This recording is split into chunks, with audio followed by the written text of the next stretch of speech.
আজকে চলে এলাম বিশ্বকবি কবিগুরু রবীন্দ্রনাথ ঠাকুরের ১৬৬তম জন্মজয়ন্তী উৎসবে। কবিগুরু রবীন্দ্রনাথ ঠাকুরের জন্মস্থান উত্তর কলকাতার জোড়াসাঁকো ঠাকুরবাড়ি। এই ভিডিওয়ে আপনাদের দেখাবো এইখানে কিভাবে আসবেন, এখানে প্রবেশ মূল্য কি আছে, কবে কবে খোলা থাকে, কটা পর্যন্ত খোলা থাকে, কিভাবে পালিত হচ্ছে কবিগুরু রবীন্দ্রনাথ ঠাকুরের ১৬৬তম জন্মজয়ন্তী মহোৎসব। সবটাই এই ভিডিওতে আমি শেয়ার করেছি। ভিডিওটা পুরোটা দেখতে থাকুন, আশা করি আপনাদের খুব ভালো লাগবে। আর ভিডিওটা ভালো লাগলে অবশ্যই চ্যানেলটা লাইক, কমেন্ট, শেয়ার আর সাবস্ক্রাইব করে দেবেন। আরও নতুন নতুন ভিডিও আপনাদের সামনে তুলে ধরবো। ভিডিওটা কন্টিনিউ করছি, দেখতে থাকুন, আশা করি আপনাদের খুব ভালো লাগবে। এখন চলে এসেছি জোড়াসাঁকো ঠাকুরবাড়ির একদম মূল প্রবেশদ্বারের সামনে। এই জোড়াসাঁকো ঠাকুরবাড়ির লেখা যে গেট রয়েছে তার বাঁ দিক থেকে আপনারা যদি আসেন তাহলে আপনাদের প্রথমে পড়বে গিরিশ পার্ক মেট্রো স্টেশন, আর ডান দিক থেকে যদি আসেন আপনাদের পড়বে MG road metro station. Girish park থেকে মিনিট পাঁচেকের হাঁটা পথ, মিনিট পাঁচেক সামনের দিকে হাঁটলেই আপনারা দেখতে পাবেন এই জোড়াসাঁকো ঠাকুরবাড়ি। আর এমজি রোড মেট্রো স্টেশনে আপনারা যদি নামেন তাহলে আপনাদের কিছুটা পেছনের দিকে আসতে হবে, তাহলেই আপনারা দেখতে পাবেন এই জোড়াসাঁকো ঠাকুরবাড়ি। এছাড়াও আপনারা বাসে করে এখানে আসতে পারেন। হাওড়া থেকে, ধর্মতলা থেকে, শিয়ালদাহ থেকে, সিথির মোড় থেকে অনেক বাস রয়েছে এইখানে। আমি স্ক্রিনে সমস্ত ডিটেলস, বাসের নাম্বার সব দিয়ে দিচ্ছি, আপনারা এখান থেকে দেখে নিতে পারেন। আজকে কবিগুরুর জন্মজয়ন্তী উপলক্ষে বহু দর্শনার্থীর ভিড় হয়েছে এইখানে। খুব সুন্দর, দুপাশে প্রচুর দোকানপাট বসেছে এখানে দেখতে পাওয়া যাচ্ছে। নানা রকমের জিনিসপত্র এখানে পাওয়া যাচ্ছে। কবিগুরু রবীন্দ্রনাথ ঠাকুরের মূর্তি, ছবি, প্রচুর ধরনের নতুন নতুন ডিজাইনের নানা রকমের গহনা, প্রচুর ঘর সাজানোর জিনিসপত্র, নানা রকমের পোশাক এখানে পাওয়া যাচ্ছে। এখন চলে এসেছি ক্যাম্পাসের মূল প্রবেশদ্বারের সামনে। এখন ভেতরে প্রবেশ করব রবীন্দ্রভারতী বিশ্ববিদ্যালয় জোড়াসাঁকো ঠাকুরবাড়ি। ক্যাম্পাসের ভেতরে প্রবেশ করেই আপনারা দেখতে পাবেন ডান দিকে একটি ঘরের মতো রয়েছে, এটি হচ্ছে টিকিট কাউন্টার। এখান থেকে টিকিট কেটে আপনাদের ভেতরে প্রবেশ করতে হবে। আজকে যেহেতু জন্মজয়ন্তী উৎসব পালন করা হচ্ছে তাই আজকে কোনো টিকিটের প্রবেশ মূল্য লাগছে না। আপনারা যদি এমনি দিনে আসেন তাহলে আপনাদের টিকিট কেটে এইখানে ভেতরে প্রবেশ করতে হবে। এইখানে ভেতরে প্রবেশের টিকিটের মূল্য 50 টাকা করে মাথা পিছু, আর স্টুডেন্টসদের জন্য 20 টাকা করে মাথা পিছু। এক্ষেত্রে স্টুডেন্টসদের আই কার্ড দেখাতে হতে পারে। জোড়াসাঁকো ঠাকুরবাড়ির এই ক্যাম্পাস আর মিউজিয়াম খোলা থাকে মঙ্গলবার থেকে রবিবার সকাল 10:30 থেকে বিকেল 4:30 পর্যন্ত, সোমবার বন্ধ থাকে। এই মিউজিয়ামে আপনারা দেখতে পাবেন কবিগুরু রবীন্দ্রনাথ ঠাকুর এবং তার পরিবারের ব্যবহৃত বিভিন্ন ধরনের সামগ্রী, পাণ্ডুলিপি এবং নানা রকম চিত্র। জোড়াসাঁকো ঠাকুরবাড়ি উত্তর কলকাতার জোড়াসাঁকো এলাকায় অবস্থিত ঠাকুর পরিবারের পৈতৃক ভিটা, যা 1784 সালে নীলমণি ঠাকুর নির্মাণ করেছিলেন। এটি বিশ্বকবি রবীন্দ্রনাথ ঠাকুরের জন্মস্থান 1861 সাল এবং এখানেই তিনি শেষ নিঃশ্বাস ত্যাগ করেন। বর্তমানে এটি রবীন্দ্রভারতী বিশ্ববিদ্যালয়ের অন্তর্ভুক্ত রবীন্দ্রভারতী মিউজিয়াম হিসাবে পরিচিত এবং বাংলার শিল্প ও সংস্কৃতির অন্যতম প্রধান কেন্দ্র। 1784 সালে পাথুরিয়া ঘাটার পৈতৃক ভিটা থেকে আলাদা হয়ে নীলমণি ঠাকুর চিতপুর রোডের পূর্ব পাশে এই জমি কিনে বাড়ি নির্মাণ করেন। স্থানীয়ভাবে শেঠ পরিবারের দেওয়া জলাজমি এবং দুটি ছোট সেতুর, যাকে বাংলায় সাঁকো বলা হয়, নামানুসারে এই এলাকাটি জোড়াসাঁকো হিসাবে পরিচিত হয়। রবীন্দ্রনাথ ঠাকুরের পিতামহ প্রিন্স দ্বারকানাথ ঠাকুর এই বাড়িটি সম্প্রসারিত করেন, যা বর্তমানে ভদ্রাসন বাড়ি 6 নম্বর দ্বারকানাথ ঠাকুর লেন নামে পরিচিত।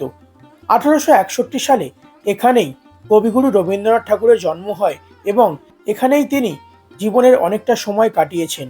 এছাড়া অবনীন্দ্রনাথ ঠাকুর, গগনেন্দ্রনাথ ঠাকুরের মতো শিল্পীরাও এখানে বসবাস করেছেন, যা বাংলার শিল্প ও সংস্কৃতির কেন্দ্রবিন্দু ছিল। বর্তমানে বাড়িটি রবীন্দ্রভারতী মিউজিয়াম হিসেবে সংরক্ষিত। এখানে রবীন্দ্রনাথ ঠাকুর এবং তার পরিবারের ব্যবহৃত বিভিন্ন ধরনের সামগ্রী, পাণ্ডুলিপি এবং চিত্রকর্ম প্রদর্শিত হয়। এখন রয়েছে জোড়াসাঁকো ঠাকুরবাড়ির দোতলায়। এখানে বিরাট বড় দুধারে বারান্দা রয়েছে। প্রচুর দর্শনার্থীরা আসছেন এই মিউজিয়াম দেখতে। এইখানে রবীন্দ্রনাথ ঠাকুরের ব্যবহৃত পোশাক, এখানে বৈঠকখানা, নানা রকমের ব্যবহারের জিনিসপত্র এখানে রয়েছে, খুব সুন্দর করে সংরক্ষিত করা রয়েছে। এখন আপনারা দেখতে পাচ্ছেন এখানে একটি আয়নাও রয়েছে, বিরাট বড় একটি খুব সুন্দর ডিজাইন করা আগেকার দিনের কাঠের আয়না, খুব সুন্দর লাগছে দেখতে। এখানে খুব সুন্দর কাঠের একটি জাহাজ দেখতে পাওয়া যাচ্ছে, পদ্মা বোট। পদ্মা, ইছামতি, আত্রাই, নাগর নদীতে পদ্মাবটে ঘুরে বেরিয়েছেন রবীন্দ্রনাথ ঠাকুর আর রচনা করেছেন অসংখ্য মূল্যবান সাহিত্য সম্ভার। এটি হচ্ছে ঠাকুরবাড়ির অন্দরমহল। আপনাদের ওপরের বারান্দা থেকে দর্শন করাচ্ছি। আজকে যেহেতু বিরাট বড় অনুষ্ঠানের আয়োজন করা হয়েছে, নিচে প্রচুর দর্শক আসনের ব্যবস্থা করা হয়েছে। আজকে এখানে প্রবেশ নিষিদ্ধ রয়েছে, তাই ওপর দিয়ে বারান্দা দিয়ে আপনাদের সবকিছু দেখাচ্ছি। চারিদিকটা খুব সুন্দর লাগছে দেখতে। ঠাকুরবাড়ির ঠাকুর দালান আর অন্দরমহল খুব সুন্দর লাগছে চারিদিকটা। দুদিকে বারান্দা আর মাঝখানে ঘরে নানা রকমের আসবাবপত্র, নানা রকম ব্যবহারের জিনিসপত্র রয়েছে। এখন রয়েছি কবিগুরু রবীন্দ্রনাথ ঠাকুরের শয়ন কক্ষে।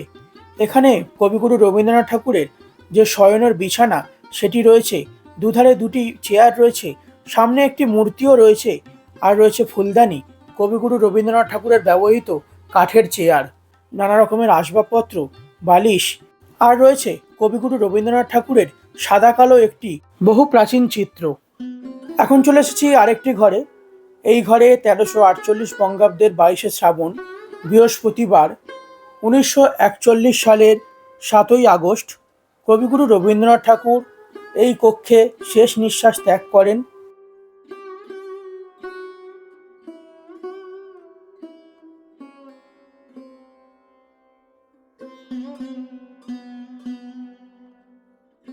কবিগুরু রবীন্দ্রনাথ ঠাকুরের শেষ জীবনের ছবি এইখানে রয়েছে।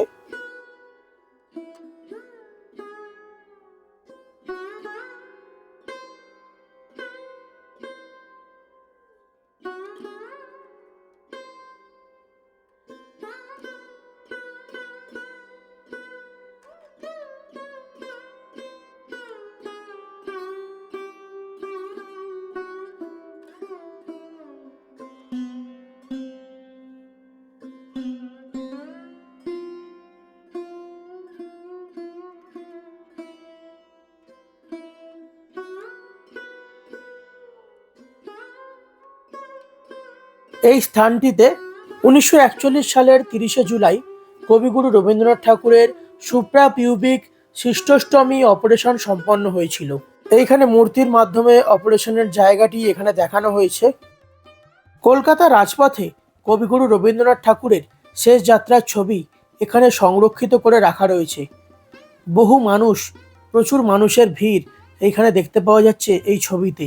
আরও নানা রকম জীবন কাহিনী রবীন্দ্রনাথ ঠাকুরের শৈশব থেকে, বাল্যকাল থেকে শেষ যাত্রার সব কিছু জীবন কাহিনী এইখানে চারিদিকে গ্যালারির মাধ্যমে তুলে ধরা হয়েছে। আজকে কবিগুরু রবীন্দ্রনাথ ঠাকুরের জন্মজয়ন্তী উৎসবে এখানে চারিদিকে প্রচুর মূর্তির মধ্যে মাল্যদানও করা হয়েছে। খুব সুন্দর লাগছে, প্রচুর মানুষের ভিড় আজকে কবিগুরু রবীন্দ্রনাথ ঠাকুরের জন্মস্থান কলকাতার এই জোড়াসাঁকো ঠাকুর বাড়িতে।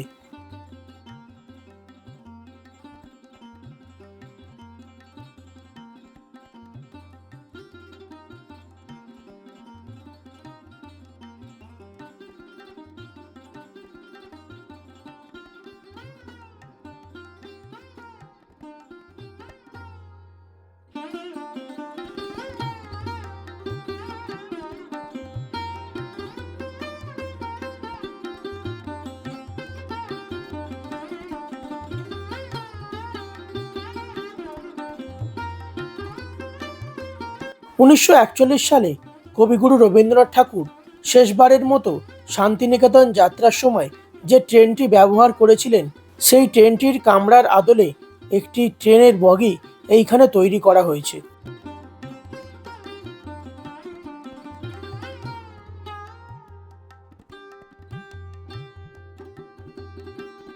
এখন চলে এসেছি একটি চিত্রকলা প্রদর্শনশালায়। এইখানে হাতে আঁকা নানা রকমের চিত্র চারিদিকে খুব সুন্দর করে সংরক্ষিত করা রয়েছে এবং কবিগুরু রবীন্দ্রনাথ ঠাকুরের নানা রকম নোবেল প্রাইজ এখানে খুব সুন্দর করে সংরক্ষিত করা রয়েছে। রবীন্দ্রনাথ ঠাকুরের লেখা নানা রকমের কবিতা, নানা রকমের জিনিসপত্র এখানে খুব সুন্দর করে সংরক্ষিত করা রয়েছে। এখন চলে এসেছি আরেকটি ঘরে, স্মরণে বরণে। এখানে কবিগুরু রবীন্দ্রনাথ ঠাকুরের একটি চিত্রতে মাল্যদান করা হয়েছে, খুব সুন্দর করে সাজানো রয়েছে একটি সিংহাসনের মধ্যে। এখন চলে এসেছি আরেকটি ঘরে, এখানেও কবিগুরুর নানা রকমের চিত্র, নানা রকমের জীবন কাহিনী চিত্রর মাধ্যমে চারিদিকে তুলে ধরা হয়েছে, খুব সুন্দর করে সাজানো রয়েছে।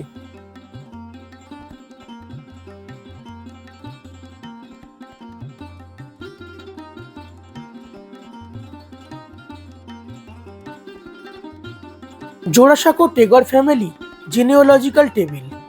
এইখানে জোড়াসাঁকো ঠাকুর পরিবারের বংশের যে সদস্য তাদের তালিকা দেওয়া রয়েছে, প্রথম থেকে শেষ অবধি বংশ তালিকা এইখানে পুরোটাই দেওয়া রয়েছে। আপনারা ভিডিওটা পজ করে এখানে দেখতে পারেন।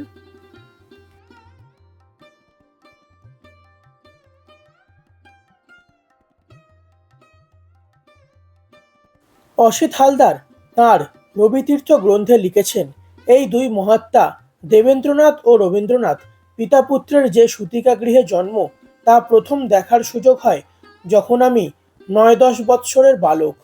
বড় দিদিমা সৌদামণি দেবী আমাকে কেন জানি না একদিন নিয়ে গেলেন জোড়াসাঁকোর অন্দরমহলে, আলো আধারে সিঁড়ি বেয়ে উপরতলায়। সূতিকা ঘরটির দ্বার সিঁড়িতে ওঠার পথেও আছে, আর একটা আছে দোতলা দিয়ে নেবে প্রবেশ করার সময়, অর্থাৎ ঘরটির হরিশ্চন্দ্র অবস্থা যেন ঝুলছে। দোতলায়ও নয়, নিচের তলায়ও নয়, ঘরটির মাত্র দুটি এইভাবে দ্বার থাকায় বেশ একটু অন্ধকার। বড় দিদিমা বললেন, অসিত দেখ, এখানে কর্তামশাই এবং আমরা সবাই জন্মেছি। মিউজিয়াম দর্শন করা হয়ে গেছে, এবার বাইরের দিকটা বেরিয়ে যাচ্ছি। এই হচ্ছে মিউজিয়ামের পেছন দিকটা। এইখান থেকে বাইরে বেরিয়ে আবার সামনের দিক দিয়ে আমাদের ভেতরে প্রবেশ করতে হবে। এখন চলে এলাম জোড়াসাঁকো ঠাকুরবাড়ির ক্যাম্পাসে। এইখানে খুব সুন্দর করে রবীন্দ্রনাথ ঠাকুরের মূর্তিতে মাল্যদান করা হচ্ছে। বহু দর্শনার্থীরা এসেছেন। এইখানে বিরাট বড় একটি সাংস্কৃতিক অনুষ্ঠানও হচ্ছে, প্রচুর দর্শক আসন রয়েছে। অনেক দর্শকরা বসে এইখানে সাংস্কৃতিক অনুষ্ঠান দেখছেন। অনেকে এইখানে র্যাম্পের মতো করা হয়েছে, এইখান থেকে উঠে বিশ্বকবি রবীন্দ্রনাথ ঠাকুরের গলায় মাল্যদান করছেন এবং প্রণাম জানাচ্ছেন, শ্রদ্ধাঞ্জলি জানাচ্ছেন। এখানে খুব সুন্দর করে একটি বিরাট বড় মূর্তিতে মাল্যদান করা হচ্ছে। এখানে বিরাট বড় একটি সঙ্গীতানুষ্ঠানের আয়োজন করা হয়েছে। বিখ্যাত বিখ্যাত শিল্পীরা, রবীন্দ্র ভারতীর ছাত্রছাত্রীরা এখানে সঙ্গীত পরিবেশন করবেন। খুব সুন্দর সুন্দর ঝাড়বাতি দিয়ে চারিদিকটা সাজানো হয়েছে, প্রচুর দর্শক আসন রয়েছে। এখানে অনেক দর্শনার্থীরা এসেছেন, সবাই বসে আছেন অধীর আগ্রহে এই অনুষ্ঠান দর্শন করবেন বলে। 25শে বৈশাখ কবিগুরুর জন্মতিথি উৎসবে এবং 22শে শ্রাবণ কবিগুরুর প্রয়াণ দিবসে এইখানে বিরাট বড় অনুষ্ঠানের আয়োজন করা হয়। প্রচুর দর্শনার্থীরা আসেন দূর দূর থেকে এইখানে। আর রবীন্দ্রভারতী বিশ্ববিদ্যালয়ের প্রচুর ছাত্রছাত্রীরাও আসেন এইখানে। আজকেও প্রচুর দর্শনার্থীরা এসেছেন, প্রচুর দর্শকের সমাগম হয়েছে এইখানে। প্রচণ্ড ভিড়, বেলা যত বাড়ছে তত ভিড় বাড়ছে। সকাল থেকে চারিদিকে অনুষ্ঠান শুরু হয়েছে আজকে কবিগুরুর জন্মতিথি উৎসব উপলক্ষে রবীন্দ্রভারতী বিশ্ববিদ্যালয় জোড়াসাঁকো ঠাকুর বাড়িতেও। ভিডিওটা এখানেই শেষ করছি। আজকে আপনাদের দর্শন করালাম বিশ্বকবি কবিগুরু রবীন্দ্রনাথ ঠাকুরের 166তম জন্মজয়ন্তী উৎসব জোড়াসাঁকো ঠাকুর বাড়িতে কীভাবে পালিত হচ্ছে। এছাড়াও যাবতীয় ডিটেলস আমি এই ভিডিওতে শেয়ার করেছি, কিভাবে আসবেন, কখন কি খোলা থাকে সব কিছু। ভিডিওটা কেমন লাগলো আপনারা আমাকে কমেন্ট করে জানাতে পারেন। ভিডিওটা ভালো লাগলে অবশ্যই চ্যানেলটা লাইক, কমেন্ট, শেয়ার আর সাবস্ক্রাইব করে দেবেন। আরও নতুন নতুন ভিডিও, নতুন নতুন জায়গার ভিডিও আপনাদের সামনে তুলে ধরবো। খুব শীঘ্রই দেখা হচ্ছে পরবর্তী পর্বে নতুন কোনো ভিডিওতে। সবাই সঙ্গে থাকবেন, ভালো থাকবেন, ধন্যবাদ।